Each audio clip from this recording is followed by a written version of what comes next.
Powerful 8.8 magnitude earthquake has triggered a series of tsunami warnings and evacuation orders across Japan, the west coast of the United States, and parts of the Pacific.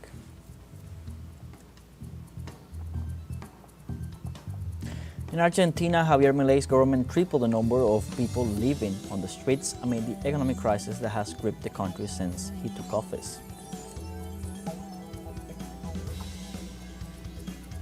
The Israeli regime plans to block civilian populated areas of the Gaza Strip to pressure the Palestinian resistance for not accepting negotiations.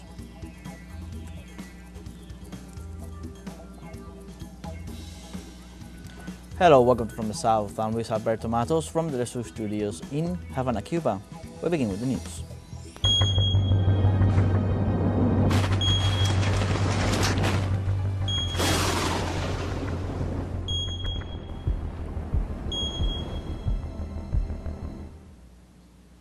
A powerful 8.8 magnitude earthquake has triggered a series of tsunami warnings and evacuation orders across Japan, the west coast of the United States, and parts of the Pacific after shaking the Kamchatka Peninsula in Russia.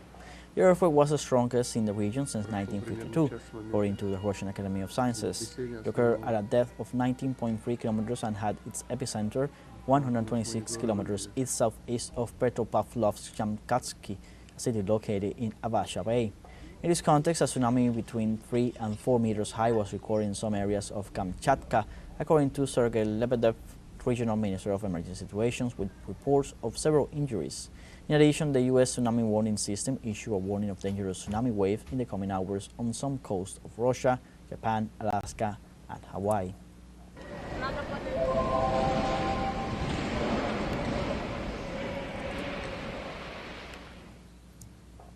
And tsunami wave nurtured by the most powerful earthquake that has occurred in Russia since 1952 reached up to 5 meters in that territory. While Japan and the United States report wave of between 1 and 2 meters, so far no fatalities have been reported. Russia, Japan, the United States, and Guam issued urgent evacuation orders from coastal areas after the powerful 8.8 earthquake that shook Kamchatka. The Kuril Islands were impacted by strong waves, power outages, and several aftershocks. Meanwhile, Hokkaido was the first Japanese city to receive the wave impact. Those over 900,000 people were evacuated, as well as all workers at the Fukushima nuclear power plant. Likewise, the U.S. territories of Hawaii and Alaska reported wave of up to 2 meters. In addition, dangerous currents and sea level rises are expected in New Zealand, the Philippines, Guam, Canada, and Australia. They are on tsunami alert.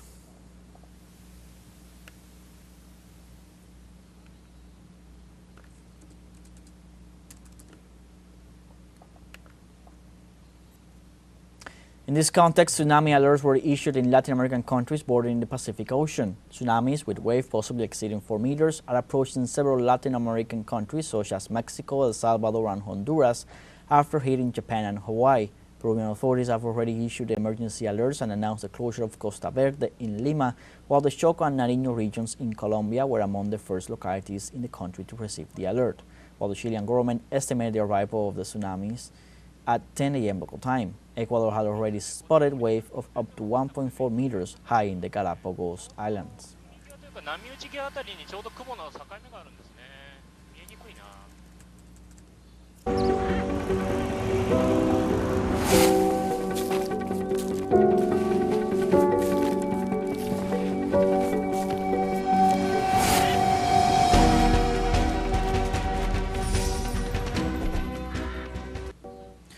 In Venezuela, the government not only offers financing to entrepreneurs, but also technical support and training. In this episode of Venezuela on the Move, we visit a farm where 3 varieties of specialty coffee are grown, accompanied by our correspondent Adriana Sivori. Hello, nice to greet you. Generally, in many countries in the world, private banks give loans to individuals to raise their initiatives, but the interest they charge in several occasions drowns the applicant and in the end falls into bankruptcy.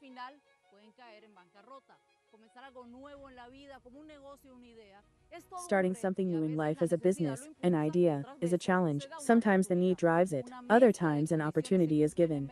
A mixture of conditions are met in Venezuela. We took on the task of finding out how in the last year public funds have contributed to the development of entrepreneurs, and in Venezuela, on the Move, we noticed that it is not only about money. En el vivero se preparan las semillas. In the nursery, the seeds are prepared here, they are protected, in an area where they take advantage of the sunlight. When they reach the right size, they are planted directly in the ground. These mountains are optimal for planting, but the road is not suitable for any vehicle. We continue on foot for 10 minutes and we arrive at the Forest of Light. Llegamos a Bosque de Luz. La tranquilidad, el sonido de The tranquility, the sound of birds, that connection with nature is so beautiful. That is what my experience is, and the name came from there because it is a forest. While up there is more light, while we come down, it is a forest. So I made the combination of my experience. It's what I feel every time I come here, and I wanted to give honor to the farm with that name. a la finca con ese. Una finca con arbustos A farm with centenarios. centenary shrubs, originally from Ethiopia. The first ones arrived in Venezuela around 1730 from Brazil. 730 desde Brasil. Todo eso es café. This is typical coffee, the best called coffee criollito, the one that arrived, the mothers of everything that can be called Todo lo coffee. que se puede llamar café. De aquí para abajo. A Amarilis, la pandemia la obligó a To sumergirse Amarilis, en the un pandemic mundo forced her to immerse herself in the world of coffee growing. She already produces 3 varieties of specialty coffee. It was a long journey with state support, opting for learning and technical support, rather than financing. apoyo técnico más que el financiamiento. Se han abocado a apoyarnos a nosotros en la They have been dedicated to supporting us in the education part. In the training part we have done. I did the diploma course of the second court of coffee teachers. That is a great support that they are giving us, because in fact, from there we have learned many things. In this case, with the typical coffee, we did not know what a soqueo was. We did not know how to do so that these plants could take life. para que esas plantas pudieran agarrar vida. Se cae la hoja. Alberto sobre el terreno es quien Alberto is the enseña one sobre who las teaches about coffee plants, their complications, their cycles, their possible diseases, and their care. posibles enfermedades y sus cuidados. Ese es mi conocimiento, mi experiencia. I pass on my knowledge and my experience to producers who have not had the same training that I have. So it's nice, because you multiply knowledge, so you multiply to see other people do things as they should be done. Otras personas también hacen las cosas como debe ser. Preocupado con los efectos del cambio Concerned with the effects of climate change, he offers a solution. Sembrar más árboles. ¿Por qué? Plant trees, because when we plant a tree we are planting water, and we are planting oxygen. Do you understand me? So, what happens when we plant trees in those coffee plantations that are in the open sky? We are controlling the solar radiation to the plants. La radiación solar a las plantas. Una parte de Bosque de Luz es Part of the área Forest of Light is a protected area, full of trees. No pesticides are used in the plantations. This is a farm where for people work, but Amarilis is in front of it. Frente está Amarilis. Me gustaría llegar a exportar el café. I would like to export coffee to make our coffee known at an international level. I would like to share that in Venezuela, a good coffee is produced, a specialty coffee, and if it comes from a woman's hand, even more, because women play a very important role in the coffee growing industry, and now women are taking over a lot of this. Behind a great cup of a specialty coffee, there is an excellent woman's hand. En realidad está una excelente mano de mujer.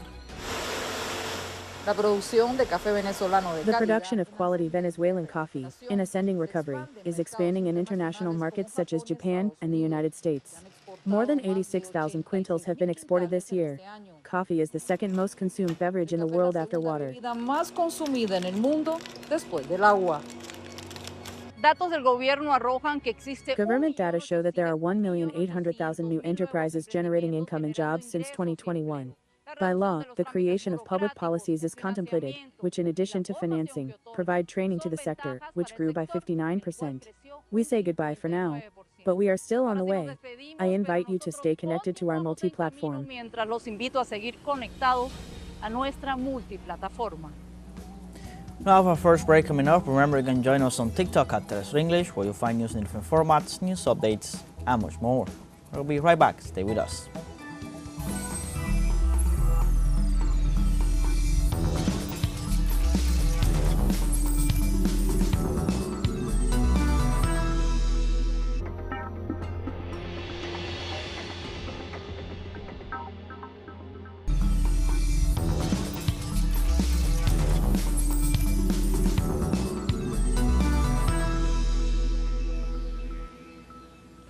Welcome back. In Argentina, Javier Milei's government tripled the number of people living on the streets amid the economic crisis that has gripped the country since he took office. Milei's government has been marked by growing social unrest driven by the economic situation facing the Argentine people as a result of the neoliberal policies it has implemented.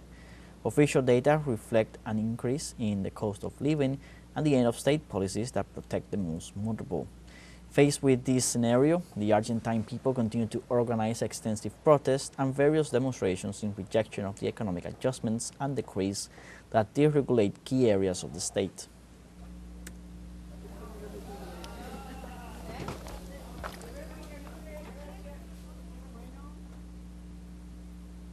Argentine President Javier Milei blamed Tuesday banks for the unprecedented rise in the value of dollar. Ironically, he had to request them to lend him funds to pay the debt that finally became due. In response, bankers agreed on giving him 9 billion pesos under their conditions, and they refused to lend him the 11,800,000 billion pesos President Milei had requested. Subsequently, the Argentine head of state raised the interest rate from 46% to 65%. Nonetheless, he could not pay the debt that came due yesterday. As a result, the government scored a new defeat in the economic agenda, which accumulates more debt and more high interest, a decision Milei criticized earlier.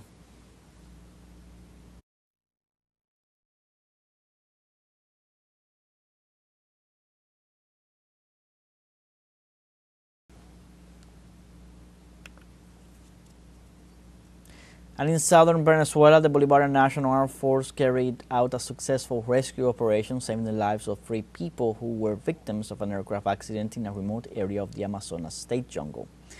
According to authorities, the aircraft, which was transporting Venezuelan citizens from the Yanomami people, was heading to the town of Parimapi, located in the municipality of Alto Noco.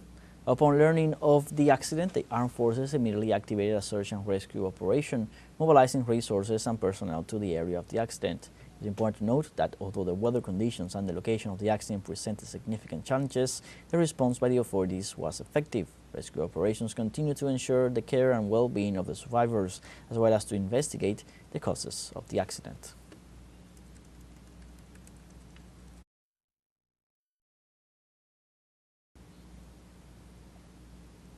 The conviction of former President Álvaro Uribe, the maximum leader of the far right in Colombia, poses a series of challenges in some scenarios at the political and legal level that also transcends at the international level.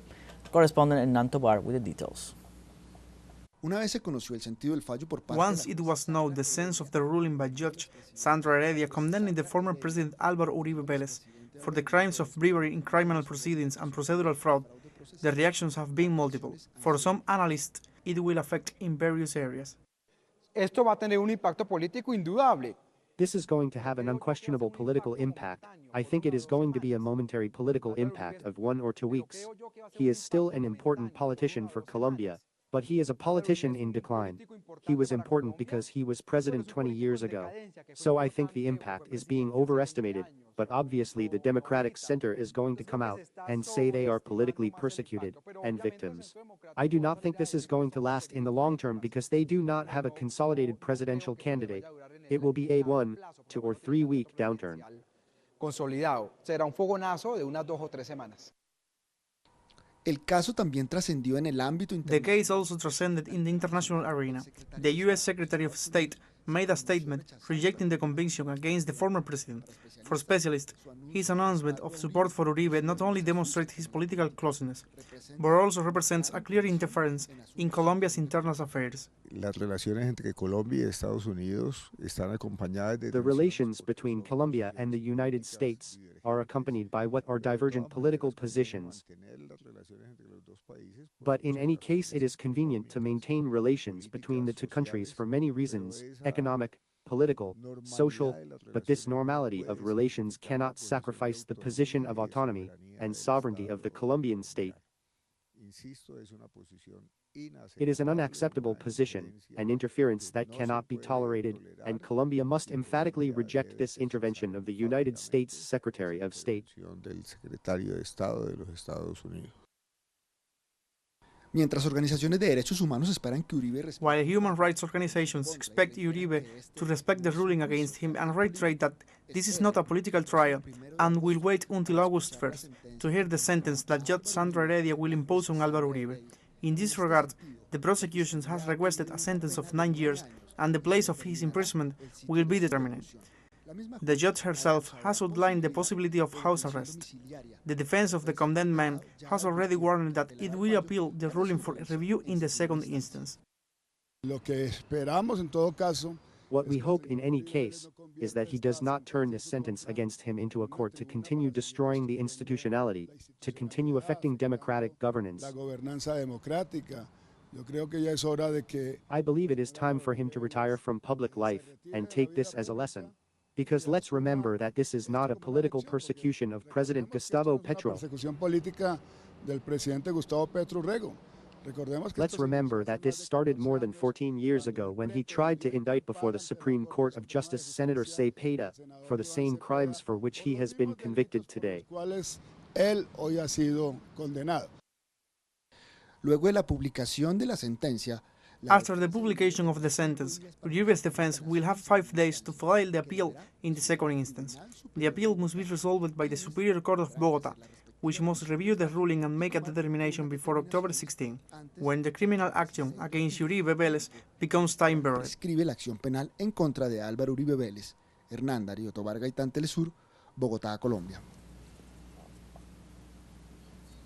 In Guatemala, an eviction operation in the community of Santa Rosalia Marbol in the Rio Hondo municipality left 3 people dead.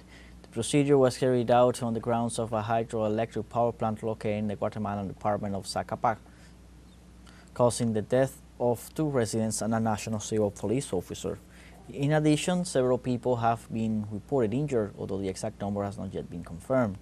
In this regard, videos circulating on social media show police violence in response to the farmers' protest. In the aftermath, local organizations and social media users have criticized the lack of dialogue on the part of the authorities.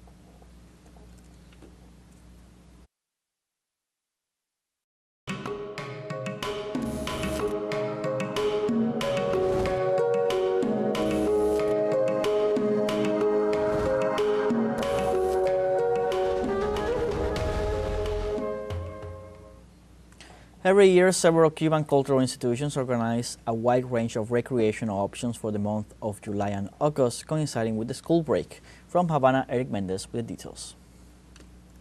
Dicen que Cuba es un eterno verano. People say that Cuba is an eternal summer. However, in the months of July and August, when temperatures rise, cultural options multiply. Located in one of the most central areas of Havana, the Cuba Pavilion bears witness to this. During the summer season, this space becomes a favorite for the whole family, especially for the youngest members of the family.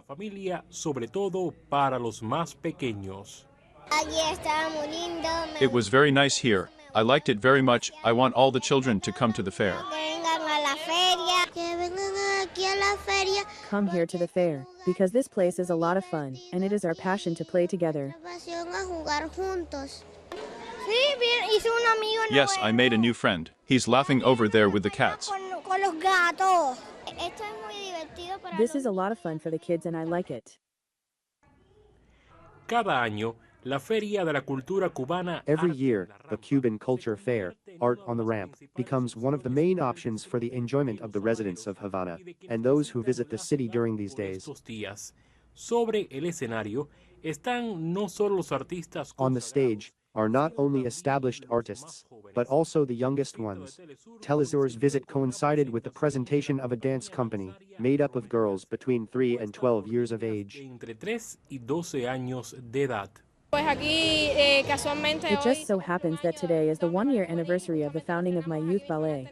We just premiered it here at the Art on the Ramp, an invitation from the Cuban Fund for Cultural Goods. I am very grateful to all of them for having us here, and well, all this gives us the opportunity to be seen by a wider public and to move to other places in the city.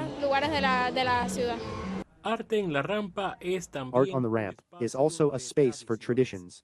Every week, The fair allows peasant music to take over the city center. Se apodere del centro de la ciudad. In the pavilion, such an important center for Havana, to demonstrate that traditions are still alive, especially in children and young people. This is very good. It has been a long time since something like this was done. The last time something like this was done was in 2002. It is a way to keep the tradition alive, the country music. It is also a way to pay homage to Tomasita, an icon of the Cuban music. En su edición 24, The art on the ramp fair becomes not only a showcase for Cuban culture, but also a space for the whole family to enjoy. A cultural oasis to escape, for a while, from the heat of the Caribbean summer.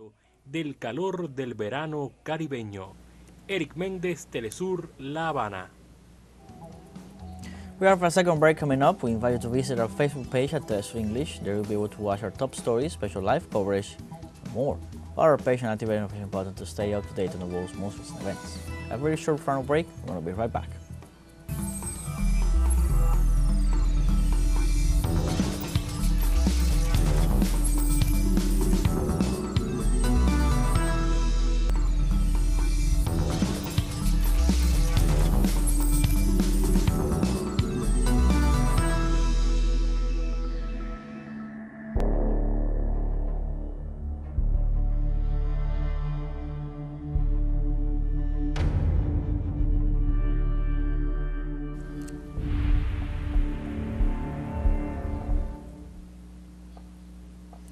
Welcome back. The Israeli regime plans to block civilian populated areas of the Gaza Strip to pressure the Palestinian resistance for not accepting negotiations.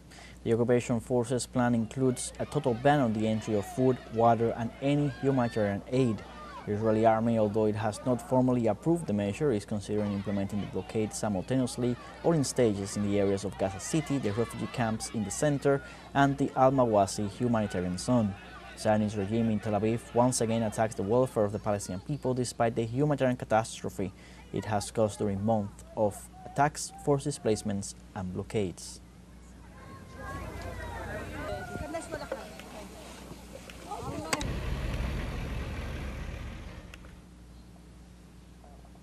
On Wednesday, the Palestinian Ministry of Health issued a warning about an increase in death from malnutrition and hunger in the Gaza Strip over the past 24 hours. Health authorities reported 7 deaths from starvation and malnutrition, including 1 child. So far, health authorities report that 151 Palestinians have died of starvation, including 89 children. Indicators warn of a serious risk of famine in the Palestinian enclave, where food consumption and nutrition levels are at their worst since the beginning of the conflict.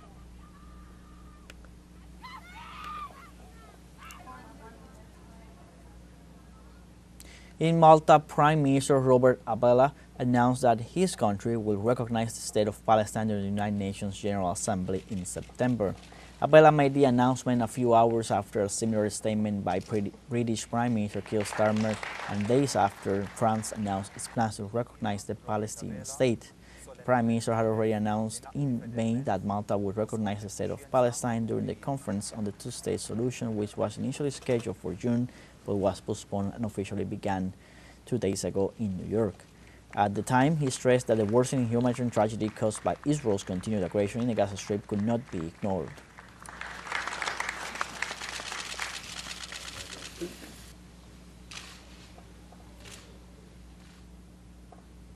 And China demands the Israeli regime to immediately end military operations in Gaza and fully lift the blockade on vital aid.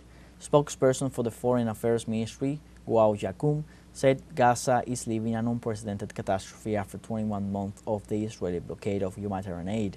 China holds the Zionist government responsible for the over 140 deaths and malnutrition, based on figures from the World Health Organization. The Asian giant's position contrasts with that of 17 countries, including France, Spain, Canada, and Arab nations such as Jordan and Saudi Arabia, whose governments have called on the Palestinian resistance to lay down their arms. The Chinese giant demand comes on the same day that Israeli Interior Minister Itamar Ben-Gvir declared all-out war on Hamas.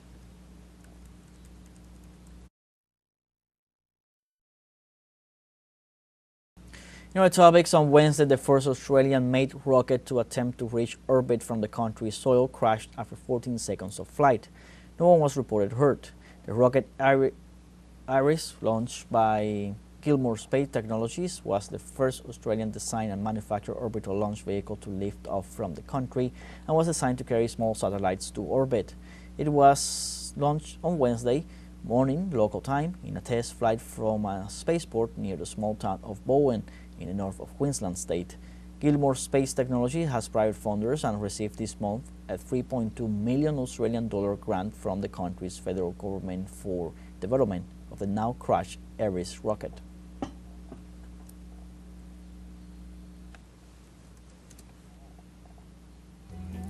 Like this, we have come to the end of this news brief. You can find these and many other stories on our website at telesurenglish.net.